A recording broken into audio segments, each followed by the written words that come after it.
저통 아저씨. 하굣길에 만난 미미 누나는 손에 사과 하나를 들고 있었다. 민트 앞에서 간판 점등 상태를 점검하고 있던 그녀는 나를 불러 세우더니 사과가 들린 손을 쑥 내밀었다. 받아, 독이 든 사과야. 독이 든 사과는 공주가 먹는 거잖아요. 왕자도 먹어. 혹시 아니? 사과를 먹고 깊은 잠이 들지. 깊은 잠이 들었을 때 미미 누나가 와서 입맞춤할 건가요?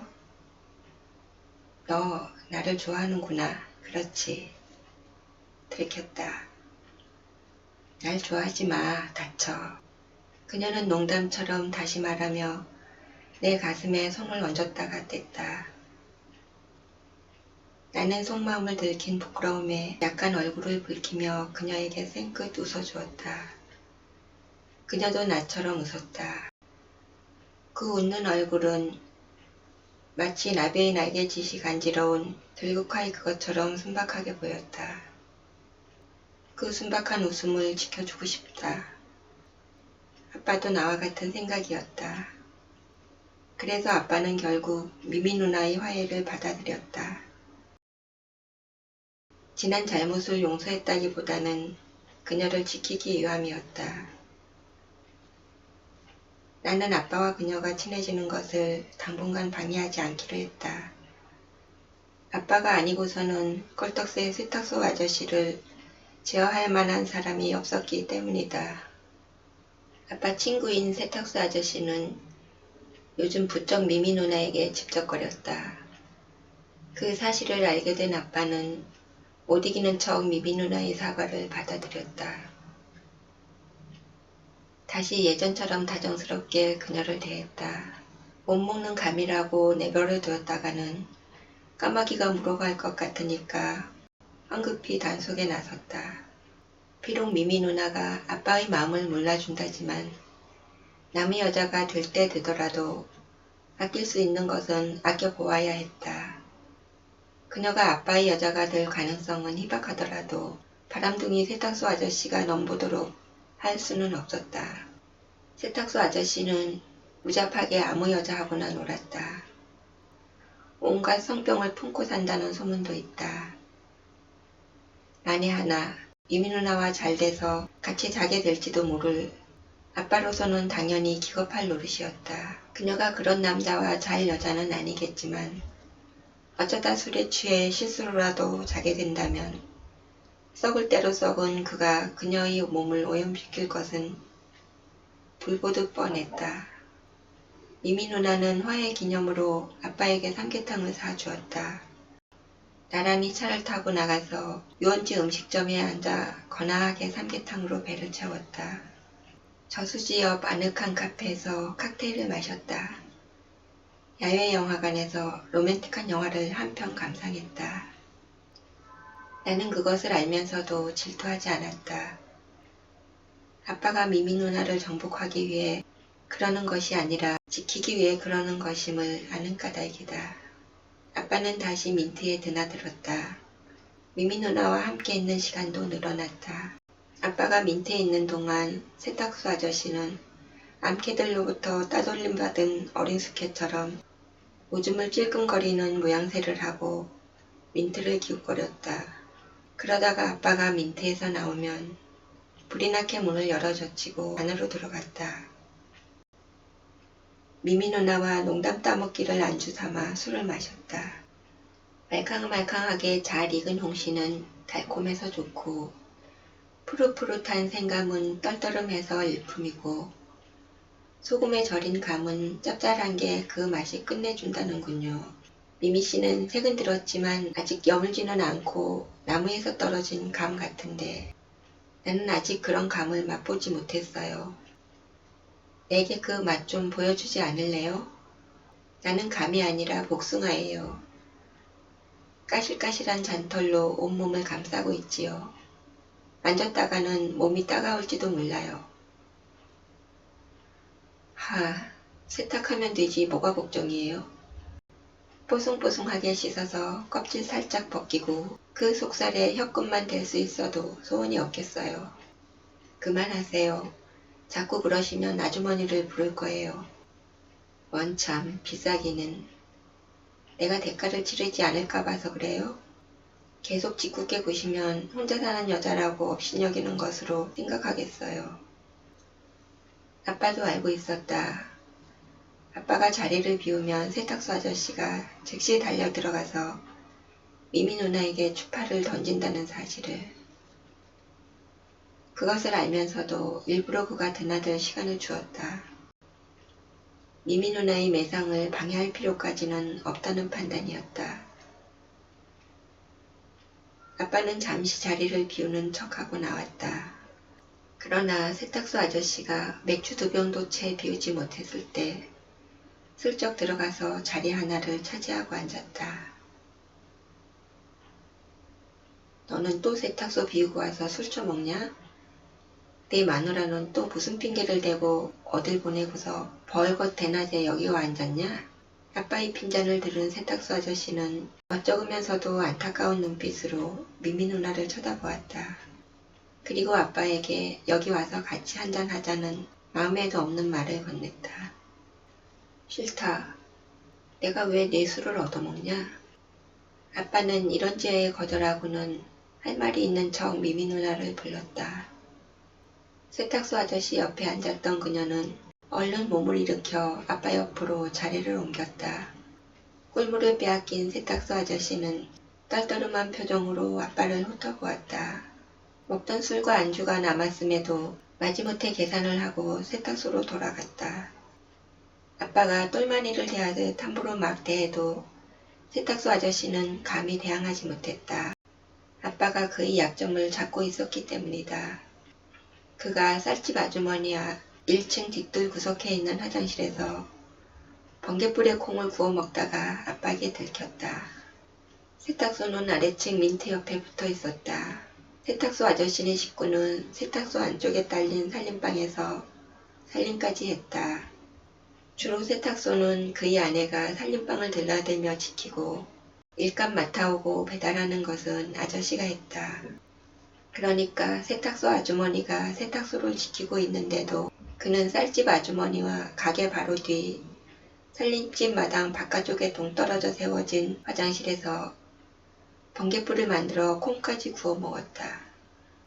아무리 조심을 했어도 천둥 소리가 났을 텐데 세탁소 아주머니는 전혀 눈치를 채지 못했다. 세탁소 아저씨가 그녀에게 소음이 나는 일을 시킨 후 큰 일을 보는 척하며 화장실로 갔기 때문이었다. 쌀 배달 중이던 쌀집 아주머니와 세탁물을 배달 중이던 세탁소 아저씨가 동네에서 자주 마주쳤을 것은 뻔한 사실이었다. 그렇지만 두 사람이 다른 곳도 아닌 세탁소 아주머니가 가게를 보고 있고 또 그네 가족이 수시로 들락거리는 화장실에서 그 일을 해냈다는 것은 어쨌거나 용감무쌈하고 대범한 행동이었다. 아빠의 말대로라면 순식간에 해치웠다고는 하지만 골목을 지나다니는 사람이 볼 수도 있고 같은 건물의 2층과 3층, 이웃집 2층과 3층 사람들이 내려다볼 수도 있는 상황이었다.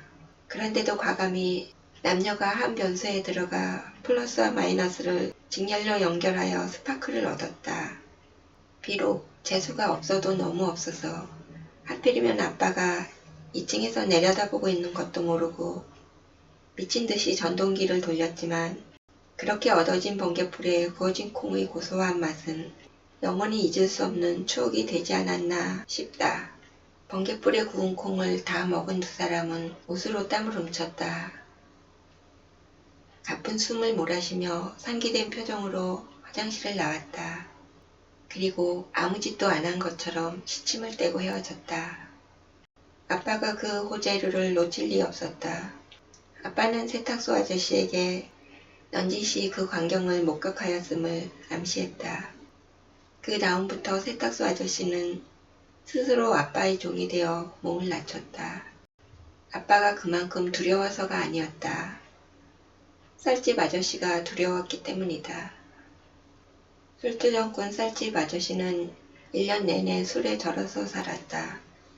아침부터 술병을 차고 쌀집 앞에나 앉아서 술을 마셨다.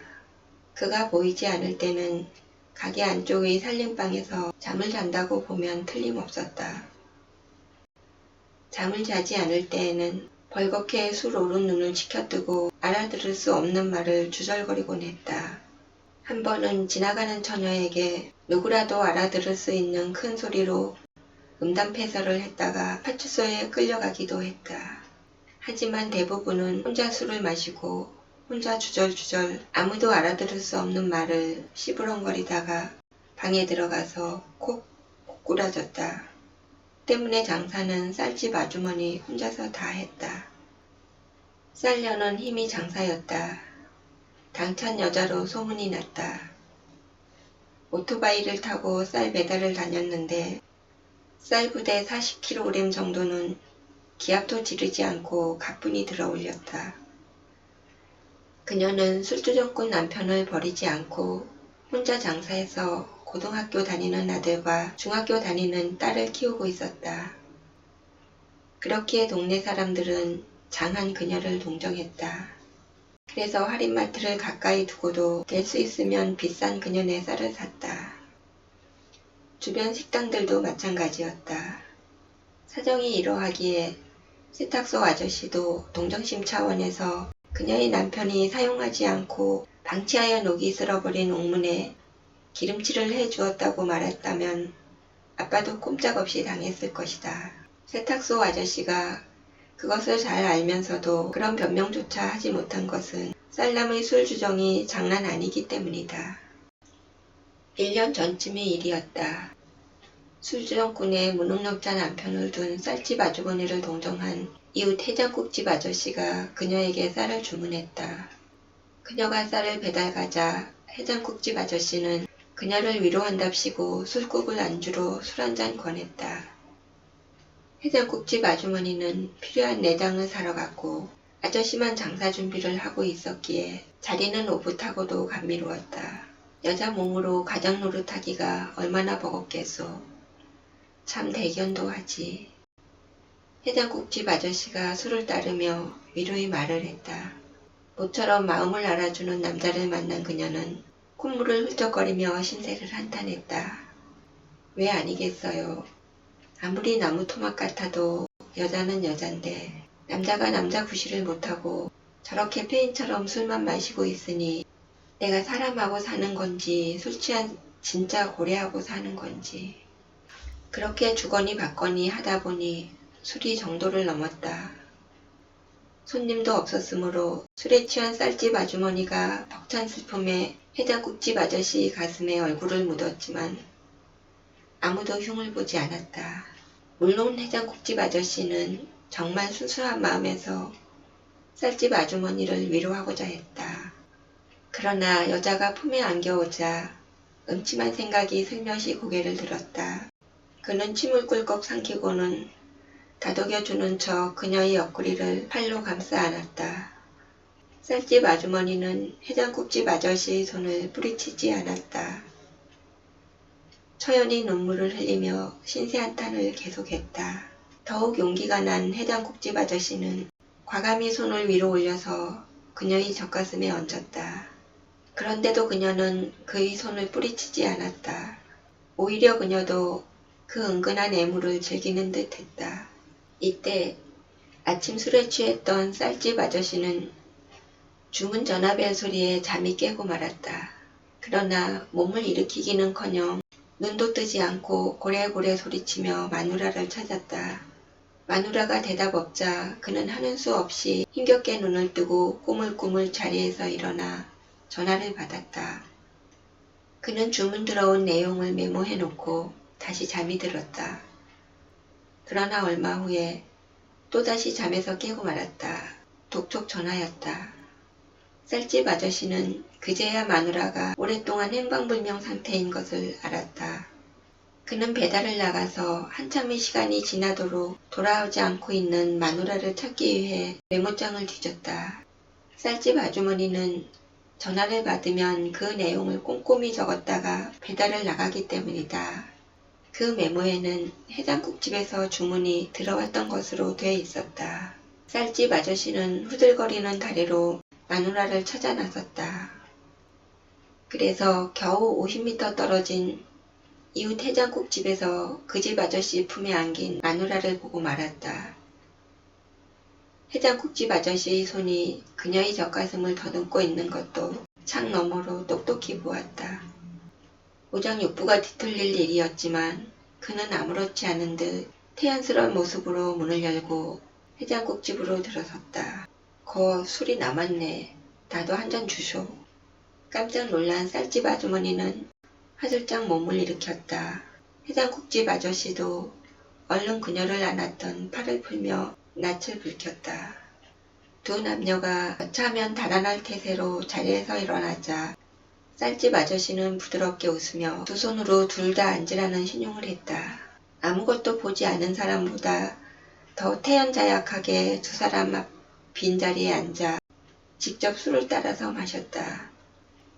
해장국집 아저씨와 쌀집 아주머니는 멍해졌다.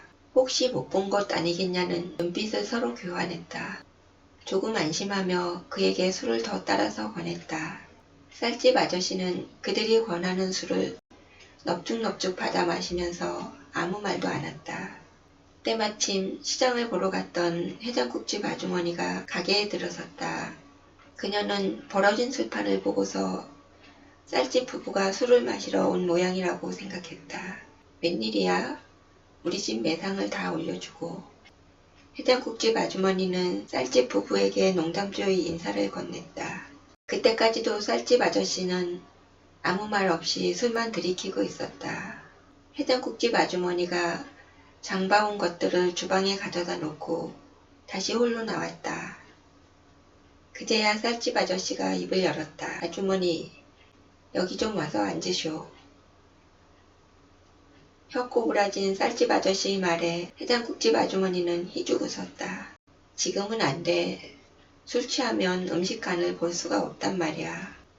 그녀는 그가 술을 권하려고 옆에 와 앉으라는 줄 알고 부드럽게 사양했다. 오라면 오지 뭔 말이 많어. 쌀집 아저씨가 눈을 부라리며 버럭 소리를 질렀다. 무례하기 짝이 없는 행동이었지만 해장국집 아주머니는 저 양반 술에 많이 취했구먼 이라며 대수롭지 않게 대응했다. 늘 그런 식인 양반이었다. 대충 무시해야지. 일일이 대면했다가는 오히려 상관하는 사람이 손에 힘을 그녀도 알고 있었다. 그게 아니고 아주머니, 내 아주머니한테 받을 빚이 있어서 안 그렇소. 어서 와 보슈. 잠시 흥분했던 쌀집 아저씨가 곧 평온을 되찾고 원래의 목소리로 말했다. 내가 쌀집 아저씨한테 무슨 빚을 졌다는 거야? 술이 너무 과했어. 자기 얼른 아저씨 모시고 가지 않고 뭐해. 해장국집 아주머니는 쌀집 아주머니가 취한 남편을 데리고 가지 않는 것이 불만이었다. 그러나 쌀집 아주머니는 죄진 것이 있었으므로 감히 남편 팔을 끌어당기지 못하고 주저했다. 아주머니가 진 빚이 아니라 바깥 양반이 진 빚이라 아주머니가 대신 갚아줘야겠소. 쌀집 아저씨가 슬며시 다가오는 아내의 손을 탁 뿌리치며 말했다. 쌀집 아저씨가 무슨 말을 하려는지 대충 감을 잡은 해장국집 아저씨와 쌀집 아주머니는 낯이 벌겋게 달아올랐다. 사태를 수습할 길이 없음을 알고 어지간히 난감해하고 있었다. 우리 아저씨가 진 빚을 내가 왜 갚아? 해장국집 아주머니도 뭔가 이상한 낌새를 알아차리고 남편과 쌀집 아주머니를 번갈아 보았다. 아주머니가 아니고는 갚을 수 없는 것이니까 그렇지. 그게 뭔데? 저통. 쌀집 아저씨는 해장국집 아주머니의 젖가슴을 손가락으로 가리키며 큰 소리로 말했다. 이 양반이 미쳤나? 뭐야? 저통이라니. 그게 뭔 말이야? 모욕을 당한 해장국집 아주머니로서는 당연히 노발대발하지 않을 수 없었다. 그녀는 삿대질을 하며 쌀집 아저씨에게 다가갔다. 아무리 술주정꾼이라지만 할 말 못할 말이 있는데 어디다 대고 주정이냐며 호되게 몰아붙였다. 쌀집 아저씨는 배부른 이구아나처럼 눈만 끔뻑끔뻑하며 사죄할 생각을 안았다. 해장국집 아주머니는 마누라를 모욕하는 이웃집 남자를 뻔히 보면서도 꿀먹은 벙어리인 남편을 쏘아보았다. 당신 이런 놈을 그냥 둘 거예요? 그러나 그녀의 남편은 움찔 놀라며 고개를 돌릴 뿐 그녀를 거들지 않았다. 그런 남편을 보고 그녀는 이게 아닌데 라고 생각했다. 혹시 하며 남편을 쏘아보았다. 그게 아니라 그게 말야 그러니까 그게 해장국집 아저씨는 얼버무리다가 도저히 안되겠던지 냅다 주랭랑을 놓았다. 졸지의 사태 책임자로 남게 된 것은 쌀집 아주머니였다. 아니에요. 내 신세가 하도 처량해서 한탄 좀 하고 있었던 건데. 쌀집 아주머니는 해장국집 아저씨가 젖가슴을 더듬었다는 사실만 빼고 죄다 사실대로 고했다. 슬픔에 겨운 나머지 아저씨 어깨 좀 빌려서 울었던 건데 죄송해요. 쌀집 아주머니의 해명에 해장국집 아주머니는 고개를 주걱거렸다. 그래, 그럴 수 있지. 내 자기가 동생 같고 어렵게 사는 것이 딱해서 언제 한번 불러다가 위로하려고 했어. 우리 저 양반도 심성이 착하고 남 힘든 것 못 보는 사람이라 나와 같은 생각에서 자기에게 술 한잔 권했을 거야. 연약한 여자가 억척으로 살다 보면 조금만 자상한 사내가 나타나도 마음 기대고 싶어지기 마련이지. 나도 여자인데 그 마음 모를까. 이해할 수 있지. 이해하고 말고. 더군다나 벌건 대낮에 문 열린 가게에서 무슨 일이야 있었으려고. 내 믿지. 해장국집 아주머니는 의외로 쉽게 용서했다. 같은 여자로서의 동정심에다가 술주정꾼의 의처증으로 생긴 문제일 거라는 짐작을 더해 만들어낸 관용이었다. 그러나 그녀의 넓은 아량으로 사태가 수습된 것은 아니었다. 아주머니가 이해를 하든 말든 나는 내 마누라 빌려준 값을 받아야겠소. 쌀집 아저씨는 여전히 술잔을 기울이며 느긋하게 말했다. 그래, 얼마를 주면 되는데. 털털한 성격에 이해심 많고 포용력 넓은 해장국집 아주머니는 가여운 쌀집 아주머니를 위해 자기가 물심양면 조금 손해보면 될 것이라고 생각했다. 하지만 그게 아니었다. 저통. 쌀집 아저씨 입에서는 그 한마디가 거침없이 튀어나왔다. 다른 건 다 필요 없으니 해장국집 아저씨가 만진 저통을 돌려달라고 생떼었다. 그 방법은 해장국집 아주머니가 쌀집 아저씨에게 젖을 만지게 해주는 것뿐이었다. 해장국집 아주머니가 아무리 낡고 다른 여자이고 남편 대신 빚을 갚아야 할 처지라지만 낯뜨겁고 깨림직해서 그것만은 할 수가 없었다. 다른 남자도 아닌 쌀집 아저씨에게는 소름이 끼쳐서 더더욱 그럴 수 없었다. 그것 말고 다른 것 말해. 한 달 동안 술과 해장국을 원하는 만큼 줄게. 해장국집 아주머니는 적당한 선에서 합의를 보자며 쌀집 아저씨를 달랬다. 그러나 쌀집 아저씨는 다른 건 다 필요 없다며 손을 내저었다. 오로지 저통만 요구했다. 꼭 내 거라야 돼? 쌀집 아저씨는 악동처럼 강하게 고개를 끄덕였다. 그럴 줄 알았으면 해장국집 아주머니도 그처럼 쉽게 쌀집 아주머니를 용서하지는 않았을 것이다. 그제야 자신이 너무 성급하게 용서를 해버렸음을 깨닫고 후회했다.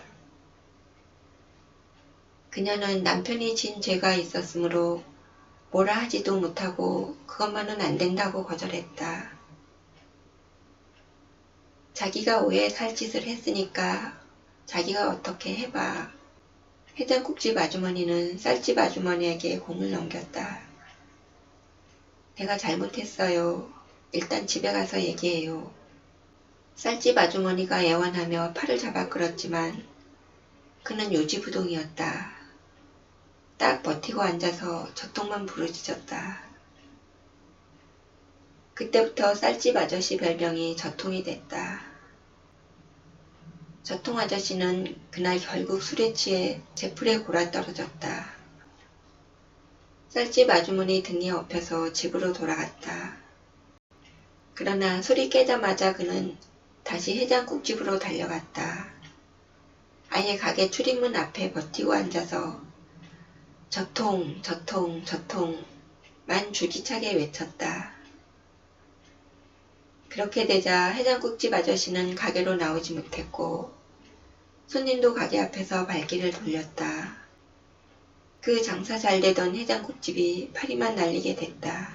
차라리 가슴을 줘버려. 악마의 외침 같은 저통 소리 듣는 것에 한계를 느낀 해장국집 아저씨가 홧김에 마누라에게 그 말을 했다가 그 자리에서 뺨을 얻어맞았다.